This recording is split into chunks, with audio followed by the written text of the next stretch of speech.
Hey guys, Born to Lose here. Long time no talk. It has been a while since I've made a video, and I guess I just kind of got burnt out. And between that and trying to find time in everyday life, it is hard to get around to making videos. Um, and I wasn't sure whether I was going to continue with my channel, but as I got more subscribers and the more I thought about it, I really do enjoy making these videos. So I am going to try and find the time to make them more often. And so I'm back here with another video, and I have a lot of stuff that will be coming in the future. I mean, I have plenty of material certainly for videos to do. I have a upcoming review of some Camelback products, a couple other knives. I want to do one on my buildup of my AR, and also a lot of changes that have been made to my bug out vehicle.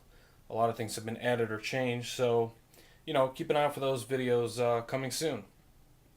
But today, I thought I would review a Strider SNG. What better way to come back into it than to review such a really cool knife as the Strider SNG? So I've wanted one of these for a long time. They are very elusive and really hard to get. Strider is a small company. They make very small batches of these knives, and to try and get one, let alone one in the color you want and the model you want, is tricky to say the least. But I was finally able to get one. Now, before I go into this review, I was able to get my hands on a Strider PT, which is a smaller version of the SNG, and significantly smaller actually. Unfortunately, I sold that off when I got my SNG, so I would have loved to have done a review of that and done a comparison of the two, but that knife is gone. So onward with the review. This is my SNG here, and this is in Ranger Green. All SNGs are folders, so just flicks right open. It has very solid lockup. No blade play at all on this thing, up and down or side to side. Now on my PT, I should note, I did have a little blade play. It was very minimal, but after some adjusting, I did get rid of it. This, none right out of the box. I mean, solid as a rock. And even after adjusting the pivot point a little bit to make the action a little smoother, still no blade play. And speaking of boxes, these don't come in one. There's nothing for me to show you as far as the box this time, because it's just a very simple, rugged knife, a well-made knife, but all of them come in just a little Ziploc sandwich baggie, believe it or not. But I like rugged tools. I like the Jeep, simple and rugged. This knife, simple and rugged. I like things that are simple and utilitarian. They really serve their purpose well. But let's get into the knife itself. Now, there are several different ways that you can order this knife. You can get it in several different colors. You can get it with a couple different grips. This is a G10 scale grip. You can get it with a couple different finishes on the blade, as well as a couple different finishes on the frame. So what we have here is we have a G10, a regular G10 grip in Ranger Green. This is Ranger Green. See if we can get better lighting here. This is the drop point blade, and it's a stone washed finish. Okay, you can also get it in a tiger stripe, and the grip you can also get in what's called a gunner grip or a concealed carry, which gives it a different finish. And on the back here, this is the what's known as the flamed titanium frame. This you can also get stone washed, just as the blade. Now, originally my PT was just like this, except it had a stone washed frame, and I wanted the same thing on my SNG, but I could not find one. So I got the flame, because when I was finally able to get the SNG, at least in the color I wanted, I was just going to scoop it up. I wasn't going to nitpick on the frame, and I've actually grown to really like the flamed look. It's really nice. Now, like I said, the lockup on this knife is very solid. You've got the G10 handle. The back is flame titanium, so that makes it more lightweight. I use this now as my EDC knife, and I love it. It's got a great weight to it. Feels good in the pocket. Is easy to carry. Is easy to use. Fits well in the hand, if you can see that. The PT, now the PT was a little bit smaller than this. I would say, well, significantly smaller, probably about an inch. And while that worked well for everyday use, I did want something a little bit bigger. I felt it was just a little too small. But some people love to carry the PT every day, and I certainly didn't mind it. I just wanted something that felt a little more substantial in the hand, so I went with the SNG. The next model up is the SMF, which is about an inch bigger, and pretty much looks identical to the SNG. But again, you're going to get even a little more heft. Now, I wanted kind of in between. I didn't want something too bulky. I didn't want something too small. I wanted something perfect for EDC, so I went with the SNG. So back to what I was talking about earlier. Got a little sidetracked there. The blade is a drop point stonewash finish, which is very nice. I haven't seen this on any other knives except the Strider knives, and I really love it, the stonewash finish. The all Strider knives, I believe, are S30V steel, which is a good quality steel. I could be wrong on that, but I'm pretty sure that's the case. As I said before, G10 scale in green grip.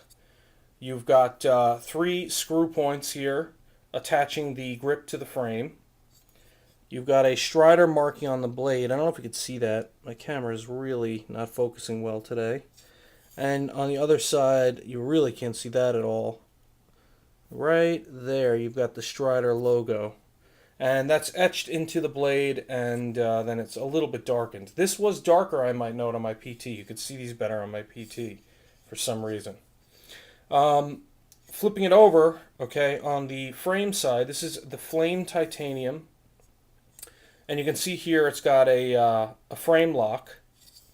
Okay, so if I push that in, I can then close the knife.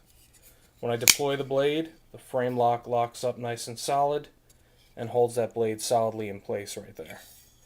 To prevent the frame lock from overextending this way, they've incorporated a Hinder lock on these models.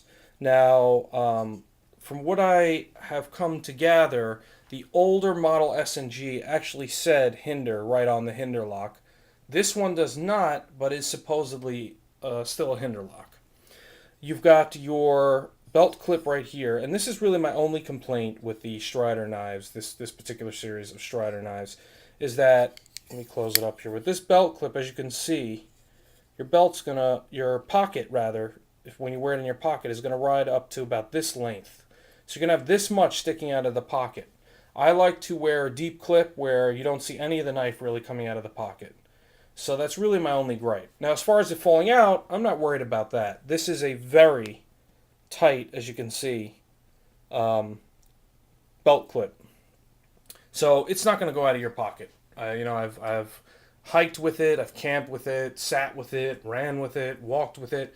Never came out of the pocket. But I do like it a little more discreet, where it's fully concealed. I don't want everybody knowing that I have a knife on me. It's just not something that I'm interested in everybody knowing necessarily.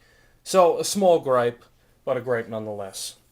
Also up here you've got a little lanyard hole, so you can run some paracord through there, whatever you want to put, a lanyard. Some people have noted that the blade overextended into that hole and then would cut into whatever you put in there.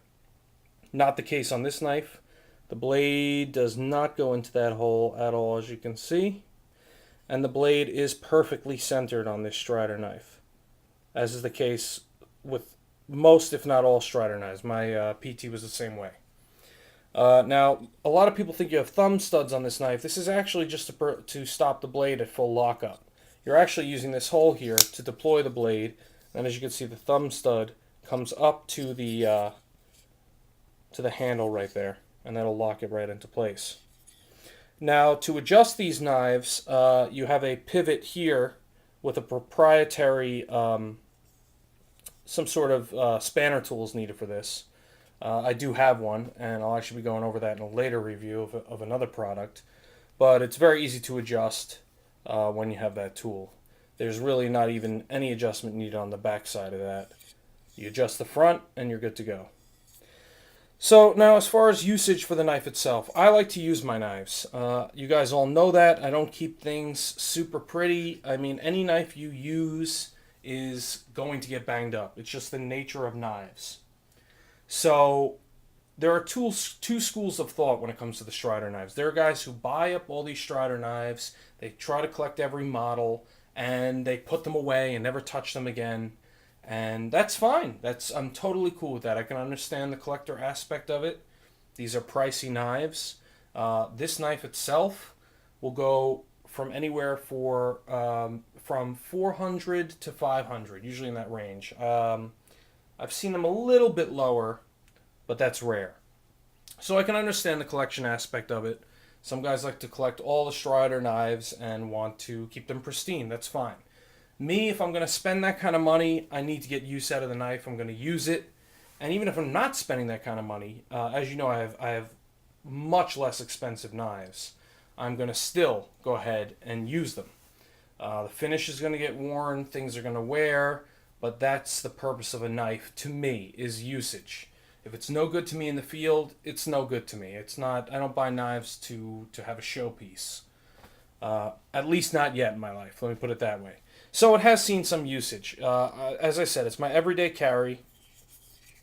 It fits well in the hand. You can see there, you've got one finger on the grip in here and one finger on the choil.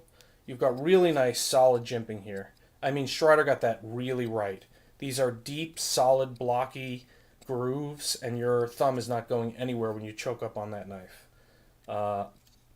It's a great feature of this knife, and you can see the thickness of this blade is superb. I mean, for an everyday carry blade, you don't usually see such a thick steel on a pocket knife blade. As I said, it's a folder, very easy to close. The lockup is very solid.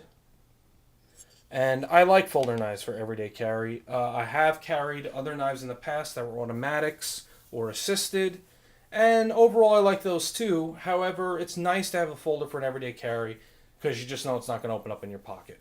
Not to say that I've had a lot of problems with that, but still, I mean, to have the peace of mind, I don't need to carry an automatic necessarily for everyday carry. I did at one point. I was carrying my Gerber 06 fast, and I love that knife. It's a great knife, but it was a little too bulky to carry, and at this point I think I'd rather have a folder for everyday carry. But you know me, I'm always switching up my everyday carry knives. So a nice weight to it. It's lightweight, but still has, enough of a heft to it. But really is remarkably lightweight for the knife that you're carrying every day. The choke up is great on it. It fits well in the hand, as you can see. Not too big, not too small, just right. I've used it for cutting tasks, boxes, opening packages, slicing fruit. It performed all that just fine. I also used it in bushcraft tasks. I was able to make fire sticks with it. Fuzz sticks rather. And of course, it's not going to make a fuzz stick as good as a survival knife will, but it still performed admirably for a pocket knife to make a fuzz stick. Cut paracord, no problem. The blade came nice and sharp. The point nice and sharp. It's got a nice belly on this knife, so it's great for your camping tasks, your hiking tasks, and your everyday tasks. It's a good knife, and it's going to get use. I'm going to use it, so it has to live up to those tasks, even more than it has to look really cool. Obviously, a great advantage to this knife is it looks great. It's well made. They're all handmade by the Strider company, which I believe is only run by a couple guys, and that's why they put out such a limited runs of these knives, and that's why they're so hard to get. But above all that, it's got to work really well. And it does. For my everyday tasks, I really had no problems with this knife. It takes an edge pretty easily. There are other knives that did just as well for a cheaper price point. Now keep that in mind. There are plenty of knives that I have in my collection, some that you've seen reviewed, that did just as well as this knife for everyday tasks at a much, much cheaper price point. So you're buying this knife because you want a Strider knife, is what it comes down to. I mean, that's at that price point, that's just something that you have to consider. I really wanted a Strider knife. For a long time I've wanted one. I had the opportunity to get one, so I got it. And at the same time, it performs as a great EDC knife. So, you have to weigh that. Is it worth it to you? No. If not, if not having a Strider knife is not something that is worth it to you necessarily, that's fine. There are plenty of other knives out there that will perform your EDC tasks just as well as this knife. But this knife to me is special. It's crafted very well. It's a great looking knife. So when I had the opportunity to get one, I thought, why not? You know, I wanted this knife in my collection. I wanted to use it. And you can see there's already some wear there on the clip. When I was working on my Jeep, it was in my pocket, scraped on the garage floor, and you've got some wear. So, I mean, it's something I deal with, you know. If I'm going to carry it every day, it's going to see wear and tear. I mean, it's a shame that, you know, that finish comes off so easily, but it is what it is in this case. Other than that, I think that's pretty much it for this knife review. So that's your Strider SNG. And if you like my videos, please subscribe. I'm really pleased to see the increase in subscriptions lately. And like I said, I think I'm going to be getting back into the groove of these videos. I thought this was a good way to kick it off with the Strider SNG. And stay tuned because I've got a few more coming, specifically my Jeep build-up, my AR build, and I think I'm also going to be doing a Camelback review very soon. So till next time, guys, thanks for watching.